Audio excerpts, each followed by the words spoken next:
France खुद एक colonial power रह चुका है, उसकी एक बड़ी ही कदीम आप कह लें कंटेम्प्रेरी हिस्ट्री है। हैजर्ड वेस्ट पहनी पीले रंग की और सड़कों में निकल आए और पेरिस के अंदर आके इन्होंने एक बहुत पुरजोर किस्म का एहतजाज किया। तबाही हुई थी हर जगह और एक जंग सा, यानी पेरिस के सेंटर के अंदर लग रहा था कि कोई जंग हुई है। सोमालिया पहुंच गए आप। तो एक बड़ी कलरफुल उनकी पर्सनल लाइफ भी है मैक्रोन साहब की।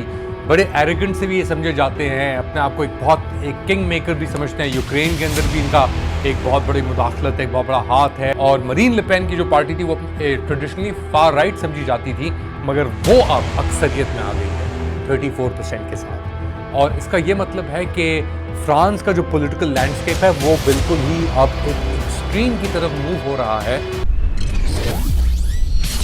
फ्रांस में एक सियासी जल्जला, मरीन ले पेन की सियासी जमात ऊपर और मैक्रोन का सियासी मुस्तकबिल थोड़ा अंधेरे में।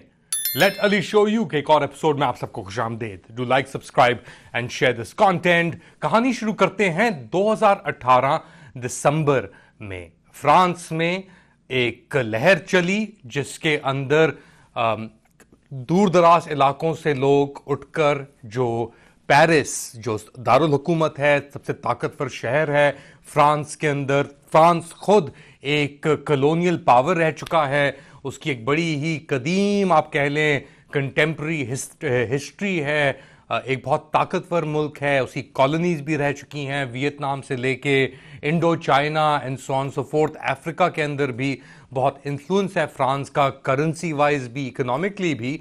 मगर 2018 में मोटरिस्ट ने एक टैक्स लगने के ऊपर इमैनुअल मैक्रोन की हुकूमत ने एक मिस कैलकुलेशन, एक मिस जजमेंट की और मोटरिस्ट के ऊपर जो पेरिस के अंदर आ रहे थे या जिनकी व्हीकल्स पुरानी हो रही थी उनके ऊपर एक एडिशनल टैक्स लगा दिया। तो ये जो मोटरिस्ट थे जो कम्यूट करते थे पेरिस से, पेरिस के अंदर आउटसाइड ऑफ पेरिस ड्राइव करके आते थे, उन्होंने, फ्रांस के अंदर ये लॉ है कि अगर आपकी गाड़ी खराब हो जाए तो एक पीली वेस्ट, हैजर्ड वेस्ट जो हम पाकिस्तान में भी देखते हैं लोगों को पहनते हुए, वो पहन के आपको गाड़ी के साथ खड़ा होना पड़ता है। उसके बगैर आप खड़ी नहीं हो सकते और हर गाड़ी के अंदर वो एक येलो वेस्ट मौजूद होती है। तो इन लोगों ने वो वेस्ट पहनी, वो हैजर्ड वेस्ट पहनी पीले रंग की और सड़कों में निकल आए और पेरिस के अंदर आके इन्होंने एक बहुत पुरजोर किस्म का एहतजाज किया, जिसके अंदर मेरे ख्याल से 1 या 2 लोग जान बहक भी हुए, बहुत तबाही हुई। और उसके जिस दिन तबाही हुई रात को, उसकी सुबह तक ये तबाही चलती रही।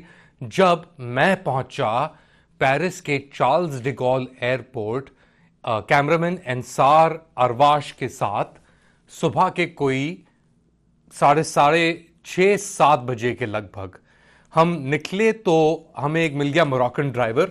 हमने उससे कहा कि हमें लेके चलो तुम आर्क दू ट्रियोम्फ, जो सेंटर के अंदर आप कह लें शॉन्जलीजे का एरिया एक तरीके से माना जाता है, उधर हम पहुंचे ड्राइव करते हुए।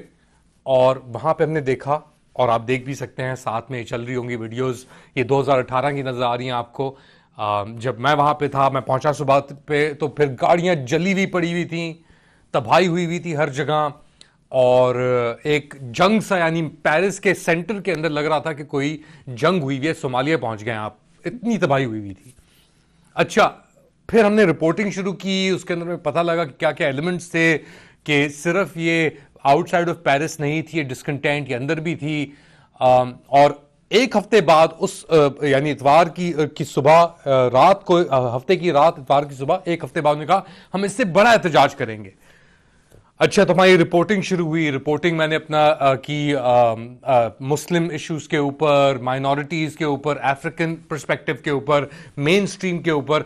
मैक्रोन साहब की अपनी हिस्ट्री, बैंकर हुआ करते थे, रॉथस्चाइल्ड बैंक के साथ इनका ताल्लुक था और ये एक बहुत ही कम उम्र के अंदर एन मार्शे, एक पॉलिटिकल ग्रुप, ब्रांडिंग के साथ इनकी रीब्रांडिंग हुई, यानी बैंकर से इनटू अ पॉलिटिशियन। एक छोटे टाउन के एक मेयर भी अपने ये रहे और मीटियोरिक राइज के अंदर इनकी जो एक मार्केटिंग कैंपेन चली एन मार्शे के नाम से, उसकी बेसिस के ऊपर, बुनियाद के ऊपर ये सदर फ्रांस के बन गए, सबसे कम उम्र सदर बने ये। और ऑफ कोर्स हॉलैंड के बाद, सार्कोजी के बाद एक ब्रेथ ऑफ फ्रेश एयर समझी गई कि मैक्रोन साहब आ गए हैं। अच्छा, इनकी जाती जिंदगी के अंदर भी इन्होंने अपनी टीचर के साथ, जो इनसे 20 साल तकरीबन ज्यादा उम्र की थी, 20 से 25 साल, उनकी अपनी शादी भी हुई थी, बच्चे भी थे 4 उनके, उनसे 13 साल की उम्र में या 14 साल की उम्र में इश्क लड़ाया स्कूल के अंदर और जुड़ गई वो दो साथ बिल्कुल। तो इनको मैक्रोन साहब के फिर वालिदैन ने इनको वहां से निकाला, नॉर्मंडिया कहीं ये मौजूद थे ये, या नॉर्थ ऑफ फ्रांस के अंदर, और इनको भेज दिया एकोल पेरिस के अंदर पढ़ने के लिए। मगर वो इश्क मरा नहीं, खत्म नहीं हुआ। इवेंचुअली जो इनकी मैक्रोन की जो एहलियां हैं ब्रिजेट, उन्होंने अपने पहले शौहर को छोड़ दिया, बच्चों को छोड़ दिया, उन्होंने मैक्रोन साहब से शादी कर ली। तो एक बड़ी कलरफुल उनकी पर्सनल लाइफ भी है मैक्रोन साहब की। बड़े एरोगेंट से भी ये समझे जाते हैं, अपने आप को एक किंग मेकर भी समझते हैं। यूक्रेन के अंदर भी इनका एक बहुत बड़ी मुदाखलत है, एक बहुत बड़ा हाथ है। अफ्रीका का तो मैंने जिक्र किया, नॉर्थ अफ्रीका के अंदर फ्रांस के कितने इंटरेस्ट मौजूद हैं, साहिल के अंदर भी और मगरब के अंदर भी। तो खैर एनीवेज 2018 के अंदर मैक्रोन साहब की ताकत को एक चैलेंज मिला, ये जिले जॉन या येलो वेस्ट या येलो जैकेट प्रोटेस्ट की बुनियाद के ऊपर, और ये मैंने कवर किया। और एक हफ्ते बाद जब ये प्रोटेस्ट हुए, हमने बड़े लोगों से बात की, ये BFM टीवी वाले भी थे उसके अंदर मौजूद, एक जॉन मेसीना करके कैरेक्टर थे, वो बहुत अहम किरदार है, मरीन लेपेन के राइट हैंड मैन है, उनका भी मैंने इंटरव्यू किया हुआ है, वो भी आप देख सकते हैं चलता हुआ शायद साइट के ऊपर। तो खैर ये हुआ कि ये जो मूवमेंट है इसके अंदर मरीन लेपेन ने उस मूवमेंट को हाईजैक कर लिया एक तरीके से, क्योंकि ये फेसलेस या लीडरलेस मूवमेंट थी जिले जॉन की। तो मरीन लेपेन ने 2018 के अंदर इसको कैपिटलाइज किया और उसकी ग्रोथ वहां से शुरू हो गई। और ना सिर्फ उसने इकोनॉमिक पॉलिसीज को एक बुनियाद बनाया, उसने इकोनॉमिक पॉलिसीज को इमिग्रेशन के साथ जोड़ दिया मरीन लेपेन ने, जो एक ट्रेडिशनल नेशनल पार्टी। अच्छा, मरीन लेपेन कि जो वालिद थे, जो एल्डर लेपेन साहब थे, वो बहुत ही नाजी सिंपथाइजर भी थे। उनकी अपनी बेटी से एक फॉलिंग आउट हुई और उसके बाद उनकी बेटी ने पार्टी के ऊपर कब्जा कर लिया। और ये बात है कि मेरे ख्याल से 20 या 25 साल, 20 साल हो गए होंगे इस बात को तकरीबन लगभग। और 20 साल बाद अब पार्लियामेंट्री इलेक्शंस के फर्स्ट राउंड के अंदर 34% लेके मरीन लेपेन की जो पार्टी है वो नंबर 1 के ऊपर पहुंच गई है। क्या मतलब है इसका मतलब यह है कि फ्रांस के अंदर एक राइट वर्ड। खैर, ये कहानी शुरू करने से पहले जो पिछली कहानी है उसे खत्म कर दूं। तो एक हफ्ते बाद इतने मैसिव प्रोटेस्ट हुए, उसके अंदर भी आप रिपोर्टिंग देख सकते हैं कि 5 किलोमीटर के रेडियस के अंदर पेरिस जो है वो एक दायरे की तरह बना हुआ है और बीच में उसको कट करता है दायरे को, यानी डायमीटर के अंदर बिल्कुल बीच में इक्वेटर की तरह वो है सीन रिवर, जो दरिया है उनका सीन, वो कट करता है। 5 किलोमीटर के रेडियस के अंदर जितने भी एटीएम्स थे 2018 में, वो जो बड़ा प्रोटेस्ट हुआ जो मैंने कवर भी किया, वो सब तबाह हो चुके थे। बैंक्स रैंसैक, यानी एटीएम जो थे वो बिल्कुल तबाह हो चुके थे, बिल्डिंग्स जल चुकी थी। खैर, उसके बाद कॉम्प्रोमाइजेस हुई, मैक्रोन ने भी कॉम्प्रोमाइजेस की और वो कॉम्प्रोमाइजेस चलती रहीं। और अब आके ये जो इंतखाबात हुए हैं, इसके अंदर मैक्रोन साहब की जो जमात है वो बिल्कुल ही एक तरीके से मिटने के करीब, तो नहीं कहेंगे 20% अभी भी लेके आए, मगर वो बॉटम ऑफ द बैरल है। सेकेंड राउंड के अंदर अब ये जा रहे हैं लेके, एक तरफ एक्सट्रीम लेफ्ट है, मैक्रोन साहब ने आपको सेंटर करते हैं, और मरीन लेपेन की जो पार्टी थी वो अपने ट्रेडिशनली फार राइट समझी जाती थी, मगर वो अब अक्सरियत में आ गई है 34% के साथ।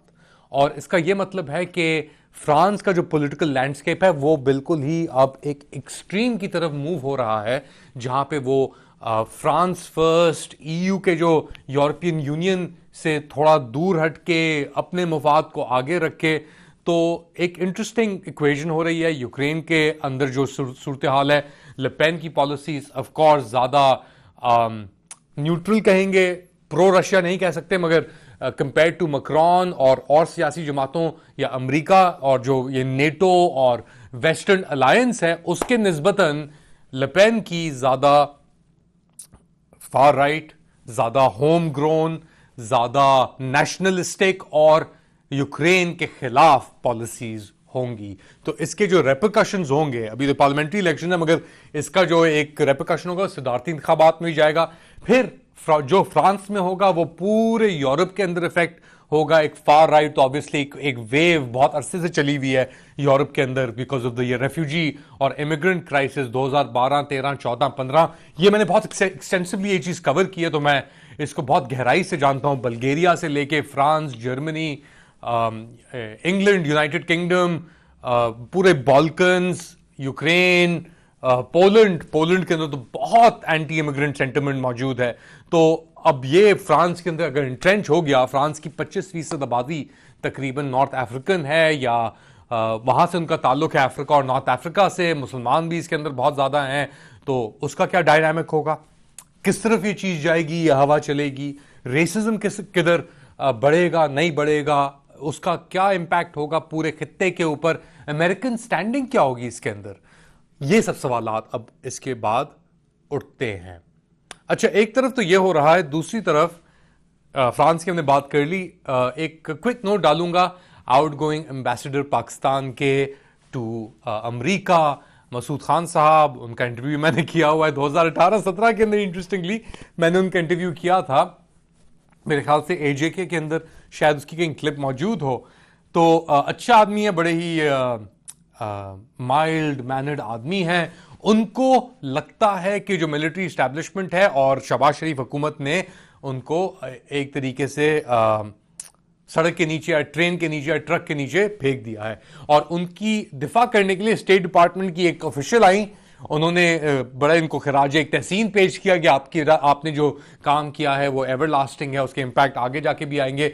मगर इनके साथ ये हुआ कि ये रेजोल्यूशंस और एक तरफ अमेरिका की रेजोल्यूशन इलेक्शन इरेगुलरिटीज के ऊपर आ गई, एक यूनानिमस किस्म की रेजोल्यूशन, कमर तोड़ डेमोक्रेट्स और रिपब्लिकन दोनों जुड़ के, उसका इनके ऊपर एक तरीके से पड़ा। अच्छा, उन्हीं दिनों ये पहुंच गए पेंटागन और अमरीकियों से मांगने के लिए small arms ammunition according to reports.